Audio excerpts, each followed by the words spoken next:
Let's try this again. You're gonna pan the audience first? Yes, I'm going to pan the audience. Let's hope my newer phone works better than yours. You guys doing selfies? They should take videos of each other. There I was, standing at the altar, crying my eyes out. And a woman that I had never met.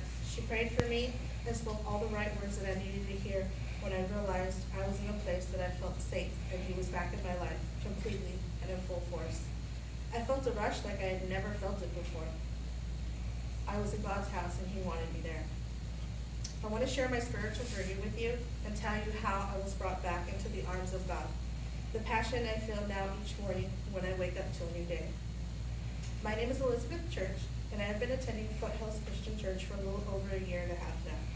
I'm a college student at Azusa Pacific University, and I am hoping to someday work in the psychology field with teenagers in crisis. I most recently have been contemplating pastoral counseling. For an assignment for school, I am to complete a speech about my spiritual journey. In other words, my personal testimony. Growing up, somewhat Christian gave me at least a foundation to who God was and how I came about on this earth.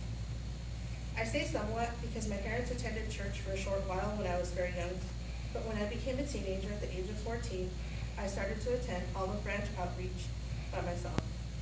At that time, I had a boyfriend who I was much into. I grew further away from the arms of God and closer to the arms of my boyfriend. At around 15 and a half, I was completely out of church and a part of the world. By the time I was 16, I was pregnant, and the day before I turned 17 years old, I was a mom for the first time. I never forgot about God and who he was. He was only there for me when I was in trouble and I needed to pray myself out of things. At least so I thought. As the years went by, I found myself praying and calling upon God only as needed. Oddly enough, he continued to show himself in my life. All those times that I faced the beatings of my son's father, and suddenly someone would appear right at the nick of time, I would like to think that was God still in my life. Eventually, he gave me the strength to leave that relationship 2 kids later. I was all alone, but I still did not seek God. I was afraid of what I would have to give up in order to be a part of his world again.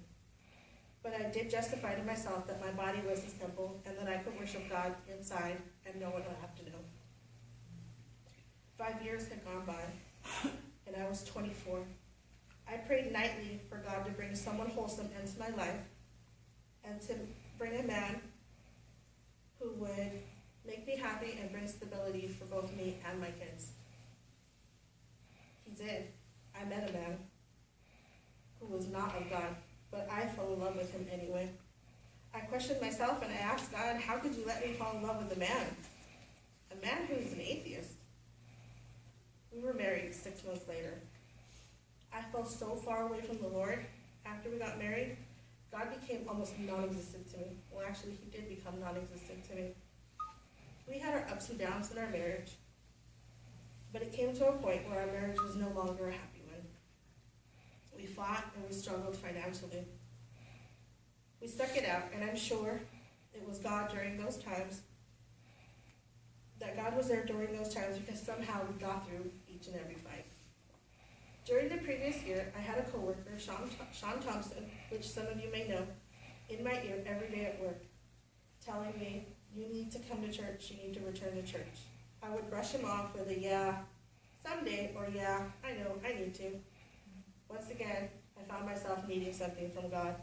I was up for a promotion from work, and I thought that if I made a deal with God and told him that I would return to church, that he would give me that promotion.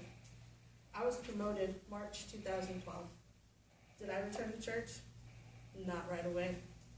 I waited until December 31st, 2012 to go to church and keep my promise. My husband went there to support me, but he made it very clear that he wasn't going to have a part of anything that was being said that day. Did I keep going? No, I sure didn't. It was about a month and a half or so later when my life was turned upside down. My 15-year-old son was contemplating suicide, and again, my marriage was suffering big time. My life was horrible. I was lost. I got out of bed one morning after arguing with my husband for days, and and we weren't really even talking at that point, and said, I'm going to church today, and I'm taking our daughter with us. And I gave him the option to come. He did. He came with me. Honestly, I don't remember what was said in the sermon that day. I went back down to the altar to give my life back to Christ. I don't even remember who prayed for me that day. I just remember the tears flowing down my face and all those right words spoken over me and feeling that being safe once again in God's hands. I was baptized on December 1st, 2013 here at Foothills. My husband was also baptized on that day. God had a plan for both of us. He sent my husband to me so that I could lead him to God. We attend church regularly as a couple, committed to Christ, and every day we make changes to come closer and closer to God. We are Christians completely. Thank you for listening to my speech. All right.